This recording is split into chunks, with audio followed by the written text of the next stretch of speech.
और एक बात याद रखना कि जेल में पैदा होना बुरी बात नहीं है। 12 बजे रात को मामा की जेल में नारायण कृष्ण का जन्म हुआ करता है, लेकिन जेल में पैदा होना कोई बुरी बात नहीं है।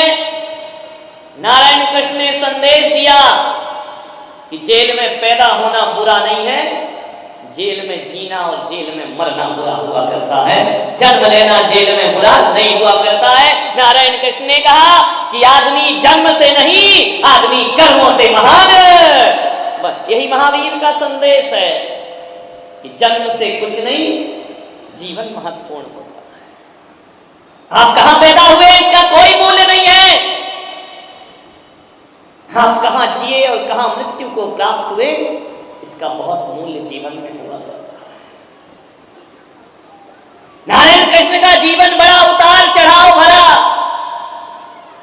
मैं सोचता हूं कि दुनिया में हजारों करोड़ों महापुरुष और महात्मा पैदा हुए, लेकिन नारायण कृष्ण जैसा जीवन दुनिया में कोई जी ना सका।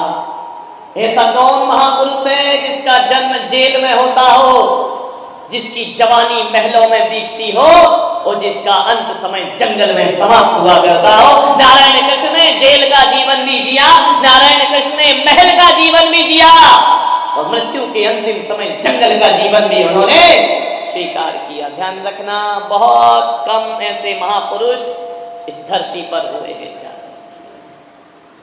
एक बात याद रखना, कृष्ण ने जो किया वो तुम मत करना।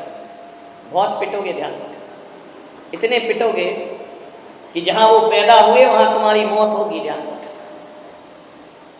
कृष्ण ने जो किया वो कृष्ण जैसे महापुरुष ही कर सकते हैं, आप और हमारे जैसे साधारण लोगों के बस की बात नहीं है। एक राम हुए, एक कृष्ण हुए। जग में सुंदर है दो नाम, चाहे कृष्ण कहो या राम, बोलो राम राम राम राधे श्याम श्याम श्याम। दो ही नाम सुंदर है, कृष्ण और राम। याद रखना, कृष्ण ने जो किया वो तुम मत करना और राम ने जो कहा वो तुम जरूर करना। कृष्ण और राम में इतना ही अंतर है कि कृष्ण ने कर्मयोग को जुबान से बताया और राम ने कर्मयोग को जीवन से जी करके दिखाया। एक की कथनी और एक की करनी। राम की कथनी नहीं, करनी महत्वपूर्ण है, और कृष्ण की करनी नहीं, राम की कृष्ण की कथनी बहुत। कृष्ण ने जो गीता में कहा वो तुम करो और राम ने जिंदगी भर जो जिया वो तुम अपने जीवन में। राम ने कोई उपदेश नहीं किए, राम ने कहीं प्रवचन नहीं किए। पूरी रामायण उठा करके देख लो, जितनी भी रामायण है सब पढ़ लीजिए। राम ने कोई प्रवचन सभा नहीं लगाई, राम ने कोई समोसरण नहीं लगाया, राम ने कहीं कोई प्रवचन नहीं दिए, क्योंकि राम का जीवन प्रवचनों का प्रवचन था, उदाहरणों का उदाहरण था। उन्हें प्रवचन देने की कोई जरूरत। और कृष्ण ने युद्ध के मैदान में गीता उतारने की ताकत रखा करते हैं, वो नारायण कृष्ण हुआ करते हैं धरती में।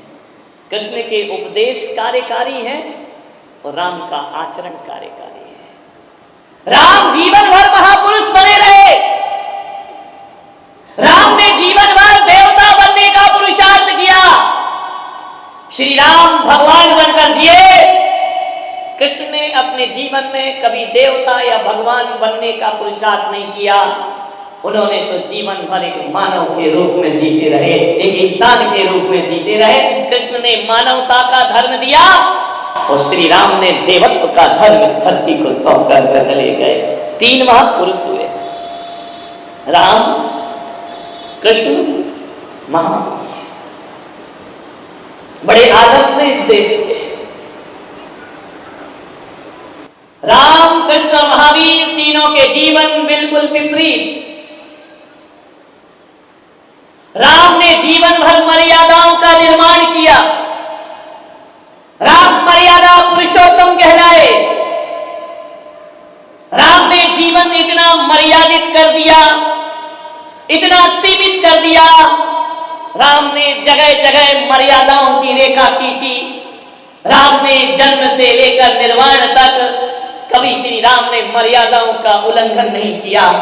उनका जीवन बड़ा मर्यादित था और तुमने पूरी रामायण में कहीं नहीं देखा होगा कि राम ने कभी वन में नृत्य किया हो, राम ने रास रचाए हो, राम ने लीलाएं की हो। ध्यान रखिए, राम गंभीर बने रहे, राम हमेशा सीरियस बने रहे, राम मर्यादित रहे। कभी भी उन्होंने सामाजिक, पारिवारिक व धार्मिक मर्यादाओं का उल्लंघन नहीं किया। कभी तुमने देखा कि राम नाच रहे हो धनुष बाण लेकर के? जीवन में कभी नृत्य नहीं किया। जब मैंने राम के जीवन को पढ़ा तो इतना मर्यादाओं में कस दिया राम ने जीवन को। कभी कभी ज्यादा अनुशासन और ज्यादा मर्यादाएं जीवन को नीरस बना देती है। राम के जीवन में कोई रस न था। राम तो मर्यादा के रस में डूबे थे, लेकिन राम भक्तों को देखा जाए तो कोई नृत्य नहीं, कोई थिएटर नहीं, कोई उत्सव नहीं, कोई महोत्सव नहीं। राम के पास केवल सीमाएं ही सीमाएं हैं। कृष्ण ने देखा कि राम की जीवन शैली इस देश पर पूरी तरह से आ गई तो ये देश तो बड़ा नीरस हो जाएगा, आदमी के जीवन का आनंद खत्म हो जाएगा। राम अवतार के बाद फिर आज के दिन इस धरती पर कृष्ण अवतार होता है। और एक बात याद रखो ग्वालियर वालों, यदि कृष्ण के जीवन को पढ़ोगे तो राम ने जितनी मर्यादाओं का निर्माण किया, कृष्ण ने सारी मर्यादाओं को तोड़ करके रख दिया, एक भी मर्यादा नहीं रहने दी। कृष्ण ने कोई मर्यादित जीवन नहीं जिया। नारायण कृष्ण ने राम के बनाए हुए सारे संविधान तोड़े, नारायण कृष्ण ने राम की बनाई हुई सारी मर्यादाओं को तहस नहस किया। उन्होंने कहा कि नीरस हो गया ये देश, अब नीरस देश के भीतर नृत्य भरना चाहिए, उत्सव भरना चाहिए। इसलिए नारायण कृष्ण ने धनुष नहीं उठाया, अपने हाथों में मुरली उठा ली और गिरधर गोपाल बनकर के धरती पर नृत्य दिया। कृष्ण ने अधिक नीरसता के बाद थोड़ा संगीत होना चाहिए, थोड़ा आनंद होना चाहिए। राम की नीरसता में सरसता भरने नारायण कृष्ण का जन्म हुआ करता है इस धरती पर। उन्होंने लोगों के भीतर थिरकने पैदा की, संगीत पैदा किया, उन्होंने रास रचाए, सारी मर्यादाएं राम की तोड़ करके रख दी। ध्यान रखना। लेकिन एक बात ध्यान रखना, कोई आदमी कितनी देर नाच सकता है? 20 मिनट, इससे ज्यादा तो बहुत कठिन है नृत्य करना। नृत्य की बात हो रही है, उछल कूद की बात नहीं हो रही है। कितनी देर नाचेगा आदमी? 1 घंटा भी नाचना मुश्किल है। राम की नीरसता में जीना मुश्किल होता है तो कृष्ण संगीत लेकर आते हैं, और संगीत भी ज्यादा देर अच्छा नहीं लगता। नाचते नाचते आदमी थक जाता है, तो थकने के बाद आदमी को विश्राम चाहिए, तो वह विश्राम और परम समाधि को देने के लिए भगवान महावीर का इस धरती पर जन्म हो जाया करता है। उन्होंने कहा कि ज्यादा नृत्य जब थका देता है तो आदमी को परम समाधि में डूब करके आत्मा को चिर विश्राम देना। तीनों महापुरुष है, तीनों की चेन एक दूसरे से जुड़ी है। राम ने नीरसता सौंपी मर्यादा के माध्यम से, कृष्ण ने नृत्य सौंप दिया रास के माध्यम से, और महावीर ने विश्राम सौंप दिया अपनी परम मौन साधना के 3 माह। मैं आपसे निवेदन करता हूं, जिंदगी का सही आनंद लेना है और जिंदगी को सही तरीके से जीना है, तो आज मैं पुलक सागर इस मंच से आपसे कह रहा हूं कि बचपन कन्हैया के जैसा जियो, जवानी राम के जैसे जियो, और बुढ़ापा महावीर के जैसे जियो। तुम्हारा जीना सार्थक और सफल हो जाए। कान्हा जैसा बचपन होना चाहिए। बचपन में ऐसा ना हो कि बचपन आ नहीं पाया और जवानी आ गई। कुछ लोग ऐसे होते हैं जो जवान नहीं हो पाते, बचपन से सीधे बूढ़े हो जाया करते हैं। 3 आयाम जिंदगी के, नटखट बचपन होना चाहिए, बड़ा छलिया बचपन होना चाहिए, माखन चौर जैसा बचपन होना चाहिए। जितनी शैतानियों भरा बचपन होगा। एक माँ मेरे पास आई, बोले महाराज आशीर्वाद दो। मैंने कहा किस बात का? ये बच्चा बड़ा शैतान है। मैंने कहा अभी से राम और महावीर काय को बनाती है, अभी इसे छलिया बना रहने दे इसे कन्हैया। माताएं बहनें सोचती हैं कि बचपन इतना सीरियस हो जाए, बच्चा स्कूल से आए तो हमको तंग नहीं होना पड़े, हमको बच्चे के उलाहना नहीं सुनना पड़े, हमें बच्चों से, अरे बच्चे हैं, आपसे निवेदन है बच्चों से उनका बचपना मत छीनिए, क्योंकि बचपना एक बार चला गया तो फिर दोबारा लौट करके वापस नहीं। करने दो शैतानियां, करने दो नटखटपना। बच्चा जितना शैतान होगा उतनी बुद्धि उसकी प्रखर होगी, और बच्चा जितना सीरियस होगा उतनी बुद्धि उसकी ठस होते चली। बड़े शैतान बच्चे, शैतान ही अच्छे लगते हैं, मुंह बनाकर बैठे रहें पीवी नरसिंह राव की तरह। उस बच्चे को कौन गोद उठाएगा मेरे भाई? किलकारियां भरे, चुटकी बजाओ, किलकारियां भर दे, बाहों को उठा ले, हंसते मुस्कुराते किलकारी भरते हुए बच्चे को हर कोई गोद में उठाना चाहता है। ध्यान रखिए, बच्चों को शैतान होना चाहिए, उलाहने आना चाहिए। जब तक मोहल्ले की दो चार शिकायत नहीं आए, गाय की यशोदा और गाय का कन्हैया, नटखट हो जाए बचपन। ये जो बाल गोपाल तुम मत हो नेमीचंद, अब उम्र तुम्हारी महावीर की है, कन्हैया की नहीं। माखन बच्चे चुराएं तो चलेगा, तुम चुराओगे तो इतने पिटोगे।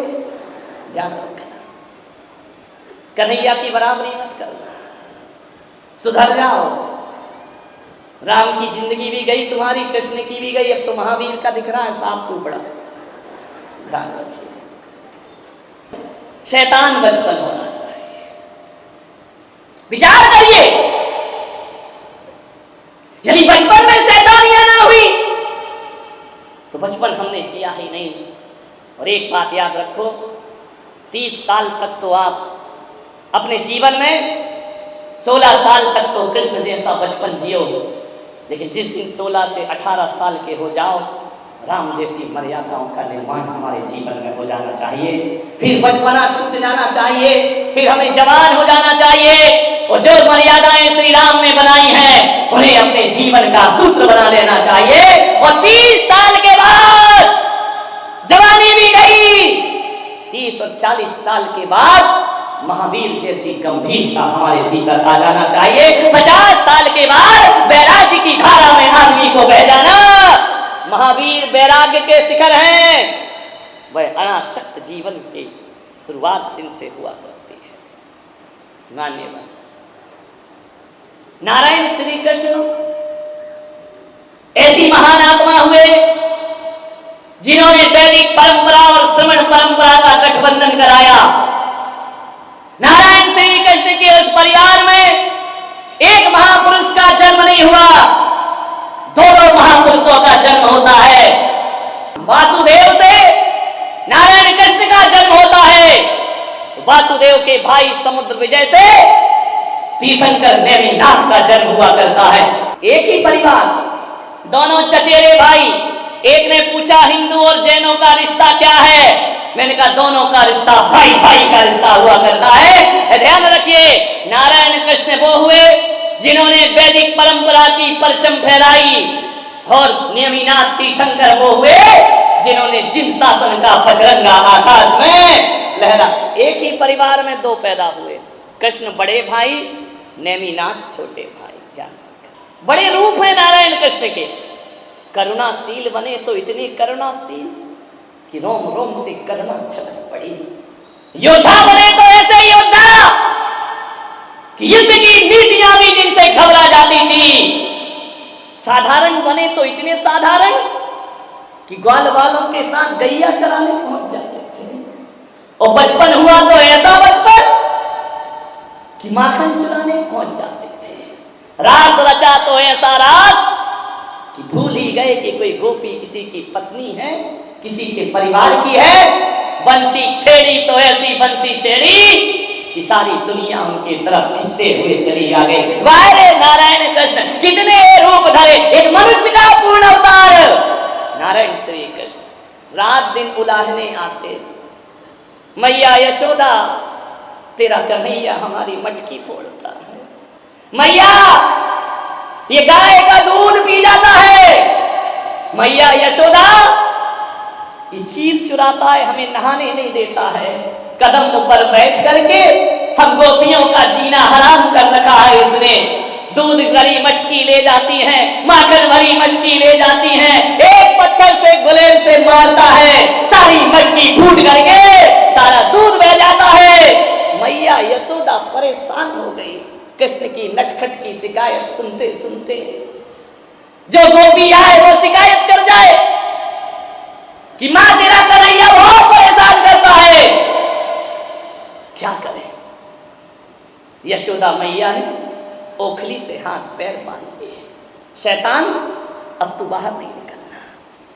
कृष्ण ने कहा मैया मैंने माखन नहीं खाया, मैं कहां से चोर हो गया।